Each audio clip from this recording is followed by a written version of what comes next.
What's going on, everyone? Welcome back to another video. If you don't know who I am, that means you're new. I'm Mark. What's good with y'all? Go check out my other videos. Check them out. Check them out.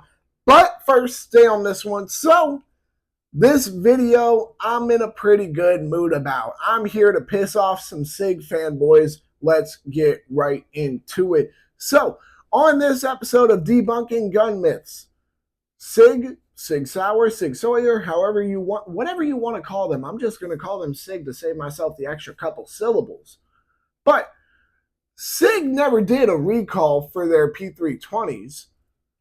That's not true. This is a myth that you will hear commonly pushed among the SIG fan, or at least the SIG brand fanboy is a better way to say it. But SIG fanboys, they love the P320 in particular. I actually don't get why. SIG actually has made a ton of pretty good guns. Why they cling on to the P320 of all guns is beyond me.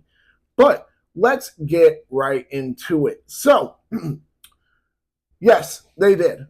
Whether they labeled it a recall or not, SIG 100% did do a recall for their P320 models. Now, before I get into what exactly they did and what I mean by whether or not it's called a recall or not, it's a recall, I'm going to go ahead and give you guys some backstory. So if you haven't been watching my channel long enough, you don't know that I just was straight dog on the SIG P320.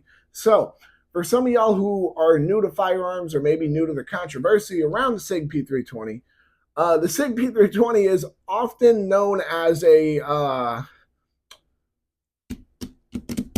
for lack of better words, a gun that just goes off on its own. I tried to be nice about it, but realistically speaking, you know it's bad when it's gotten to the point that I've literally seen somebody say, go rack around in your P320, go to sleep with it pointing at your head.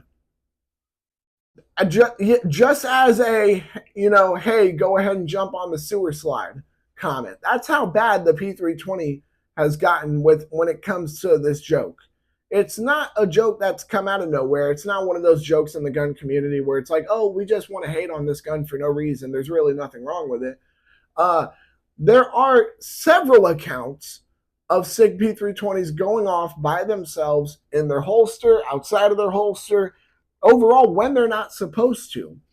I mean, the most recent one I can think of, realistically speaking, and I will say, yes, I haven't been going out of my way to look up how many more negligent discharges, or not even negligent, accidental discharges that come off on SIG's end, but we're going to call them negligent because it's negligence on SIG's end.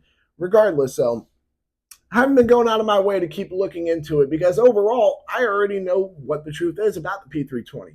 Now, of course, SIG has released newer variants of it. Perhaps those are more fixed, and who knows? But will I ever trust one? Probably not. The most recent situation I can think of is there was a group of cops who were trying to detain one person, and this guy was just throwing a fit, essentially, laying down on the floor, screaming and kicking like a baby. Now, some of y'all might be wondering, what does this have to do with the SIG P320? Well, this perp decided to kick one of the cops, and when he kicked the cop on the holster. Now, for example, we'll take this TV remote because honestly it's just the closest thing to me. For example, as this holster, in order for it to have made the gun go off, the kid would have had to kick in an upward motion. Not only just that, the firearm would have had to have not been fully seated into its holster, and not only that, but not fully seated into its holster to the point that the trigger was not just available, but pretty widely open available as the kid had shoes on. Now, what does that tell you guys? It tells me a lot, because when you do your own research and you actually look at the video, you can see the gun was fully seated into the holster. You can see that there is no issue when it comes to how the firearm is seated or placed, anything along those lines. The only issue that you see with the firearm, excuse me, is that it went off on its own. The kid kicked the holster, the gun went off, and that's just the most recent the most recent time.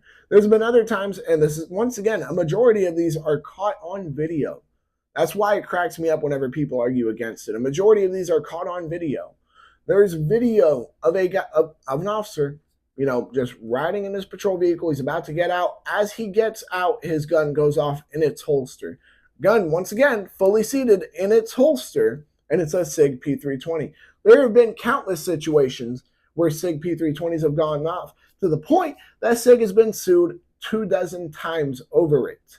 Now, a lot of people like to argue, oh, well, how many of those did they lose? Well, guys, I hate to break this to you, but whether you want to admit it or not, I can tell you guys this for a fact, okay, that if they pay them outside of court, say, hey, we really don't want to deal with this lawsuit, let's just make this lawsuit go away, here's excuse me, here's some money, it's not going to come off as they lost in court. If you handle a settlement outside of court, away from the legal aspect of it, chances are it's not really going to hit the light of day. That's one.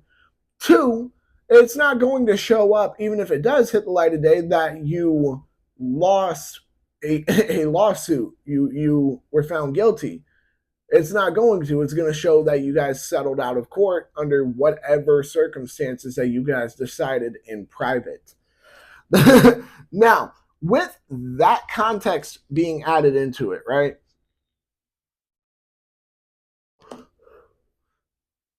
Keep in mind as well that it is not just individuals that are suing SIG over their P320s going off, but we're talking entire law enforcement agencies that have completely said, nope, I want nothing to do with the SIG P320, and they have switched their duty weapons. Now, of course, there are some departments that have stayed with the SIG P320, and they are brave. They are brave. But that's neither here nor there.